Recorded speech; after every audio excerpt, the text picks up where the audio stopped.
श्री स्वामी समर्थ, जय जय स्वामी समर्थ. श्री स्वामी समर्थ, जय जय स्वामी समर्थ. श्री स्वामी समर्थ महाराजांच्या नामस्मरणाने आजच्या व्हिडिओला सुरुवात करूया.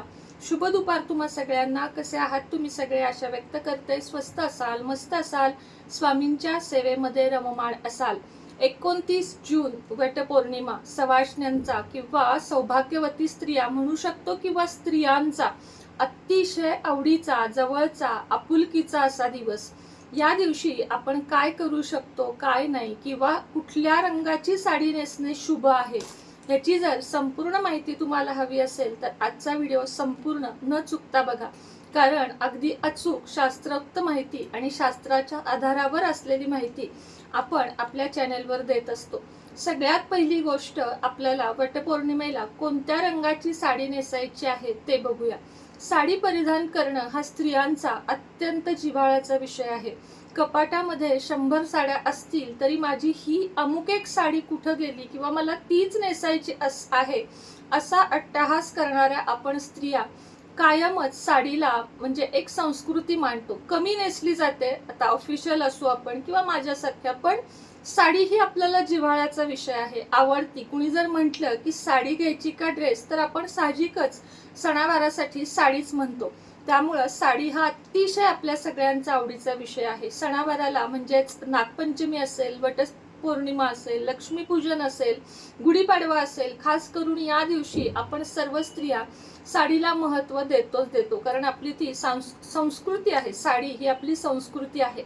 आता मी आत्ता घातली नाहीये कारण आज सण नाहीये. कारण मला ना गेल्या वर्षी तो कमेंट आला होता की तुम्ही आधी स्वतः नेसा. म्हणून सांगते की सणावारा दिवशी मी देखील अवश्य साडी परिधान म्हणजे नेसते, असं नाही होत की नाही नेसत. तर सगळ्यात पहिला रंग ज्या नववधू आहेत त्या सगळ्यांनी, म्हणजे नववधू असाल किंवा कितीही वर्ष झालेले असू देत लग्नाला, आणि तुम्हाला जर वडाच्या झाडाच्या पूजेला जायचंय तर सगळ्यात नंबर 1 ला येतो तो म्हणजे हिरवा रंग. हिरवा रंग हा अतिशय भरभराटीचा, शांती, सुख, निसर्ग आणि सौंदर्य प्रदान करणारा आहे. आणि हिरवा रंग हा बघा माता लक्ष्मीचा. हिरवा साडी आपण म्हणतो ना, नेहमी आपल्या प्रत्येकाच्या परंपरेनुसार तोंडामध्ये असतं की चांगला शुभ रंग घाल, हिरवी साडी घाल. साखरपुड्यासारख्या समारंभाला सुद्धा अजूनही कितीही काळ बदलला तरी साखरपुड्याच्या कार्यक्रमाला, सुपारीच्या कार्यक्रमाला हिरवी साडी नेसली जाते आणि हिरव्या रंगाला प्राधान्य दिलं जातं. म्हणून सगळ्यात 1 नंबरला कोणती साडी नेसू शकता असा जर तुमचा प्रश्न असेल तर तो म्हणजे हिरवी साडी. अगदी शालू जरी तुमच्या लग्नातला अजूनही तुम्ही जीवापाड जपून ठेवला असेल आणि तो शालू किंवा साखरपुड्याची साडी, तर ती नेसण्याला जास्त महत्व आहे. मग ती कोणत्याही रंगाची असो.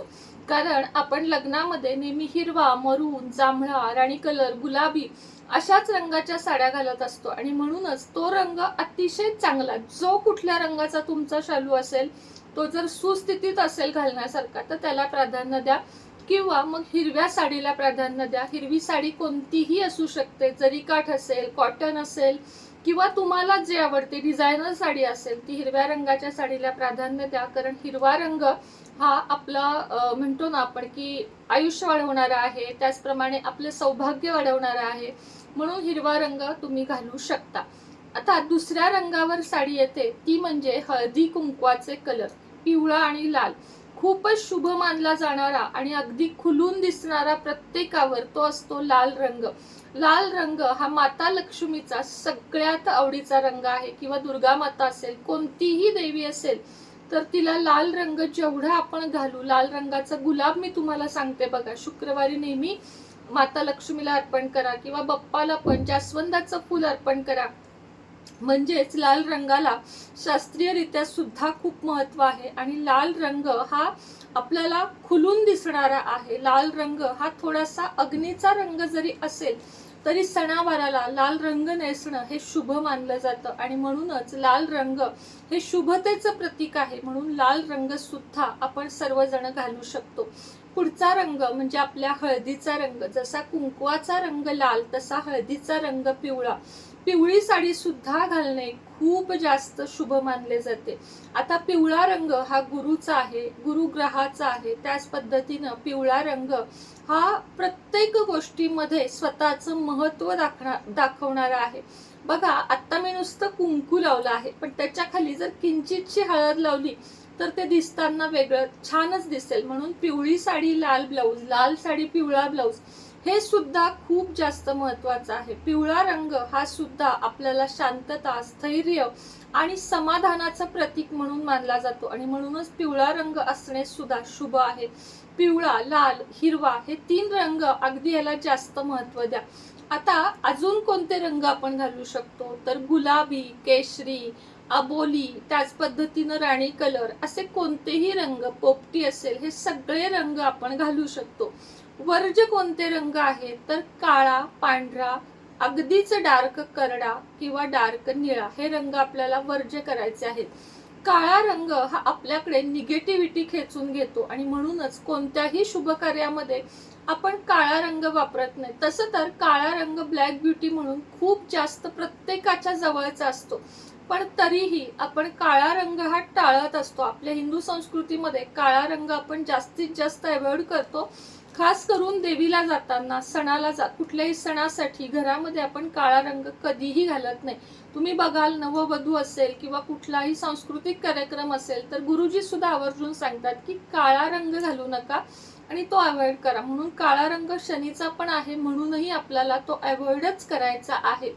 दुसरी गोष्ट म्हणजे पांढरा रंग. पांढरा रंग हा आपण महादेवांच्या पूजेला वापरतो, जे स्मशान देवता मानले जातात आणि म्हणूनच एवढ्या शुभ दिवशी आपल्याला पांढरा रंग फक्त श्रावण महिन्यामध्ये सणावाराला म्हणजे सोमवारी, श्रावणी सोमवारी परिधान करायचा आहे. बाकी वेळेस पांढरा रंग घालायचा नाहीये. निळे डार्क रंग सुद्धा शक्यतो टाळा, चालतात, पण काळा पांढरा सोडून तसं म्हटलं तर कुठलाही रंग तुम्ही घालू शकता.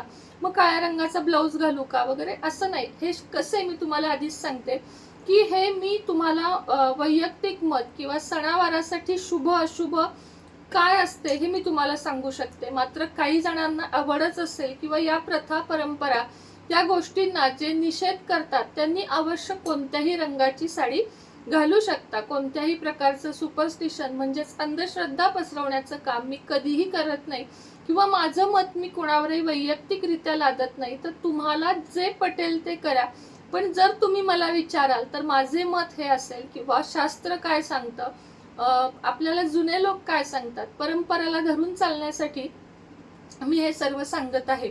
याच पद्धतीनं या दिवशी तुम्हाला जे आवडेल तो शृंगार करा. अगदी नखशिकांत शृंगार करा. नेल पेंट, मेहंदी, पैंजण, हिरव्या बांगड्या, पिवळ्या, हिरव्या, लाल बांगड्या, कुठल्याही मॅचिंगच्या बांगड्या सुद्धा घालू शकतो आपण. फक्त मेटल आणि प्लॅस्टिक या दिवशी घालायचं नाहीये, तर 2-2 घाला. आपल्या हातामध्ये रोज आपण नाही घालत काही कारणानं, पण 2-2 तरी बांगड्या घाला. 3-3, 2-2 तरी 3 नका घालू, 2, 4, 6 या संख्येमध्ये नक्की बांगड्या या दिवशी घाला. गजरा घाला, कुंकू जे आपण भरतो ना ते भरा. तुम्हाला जे वाटेल ते या दिवशी छान असं सजा आणि त्यानंतर वटसावित्रीच्या पूजेला जा. लक्षात घ्या, रील काढणं, शूटिंग काढणं किंवा त्या रीलसाठी सगळं काही करणं यापेक्षा मनोभावे, श्रद्धेनं, भक्तीनं तुम्ही हा सण साजरा करा. फक्त फोटो शूटिंग पुरतं हे सगळं करू नका, कारण आजकाल ना सोशल मीडियावर हे करावंच लागतं. अगदी मलाही मान्य आहे, पण तरी पण त्या दिवशी त्या सणाला आणि संस्कृतीला महत्त्व द्या. मुली असतील घरामध्ये तर मुलींना आणि अर्थातच मुलांना सुद्धा याचं महत्त्व पटवून द्या की का केला जातो सण, सत्यवान कोण होता, सावित्री कोण होती, त्या दिवशी नेमकी काय घडलं होतं, वडाच्या झाडाचं महत्त्व काय आहे, वडाच्या झाडामुळे आपल्या आरोग्याला काय फायदे होतात, हे तरी या दिवशी मुलांना अवश्य सांगा. नाहीतर मुलांना हल्ली ऑनलाईनच्या दुनियेमध्ये फोन व्यतिरिक्त काहीही माहीत नसतं मुलींना, तर त्यांना पण या सणांचं महत्त्व समजून द्या. नाहीतर हे जे सण आहेत ना ते काळाआड जात जातील आणि पुन्हा पुन्हा याचं महत्त्व खूप कमी राहील. म्हणून आपल्या मुलांना पण आपण हे सगळं काही शिकवायचं आहे. तर चला, श्री स्वामी समर्थ. ज्यांना ज्यांना माझ्याकडून कोणत्याही देवी देवतांच्या मूर्ती, अघोर लक्ष्मी मंत्र, श्रावण जवळ येत आहे, पारद शिवलिंग, तुपाच्या वाती, हे सगळं काही हवं असेल तर खाली दिलेल्या नंबरवर संपर्क साधा. क्रिस्टल ब्रेसलेटवर ऑफर चालू आहे, तेही पाहिजे असेल तर संपर्क साधा. कोणाची ऑर्डर पेंडिंग असेल तर व्हॉट्सअपला येऊन मेसेज करा. श्री स्वामी समर्थ.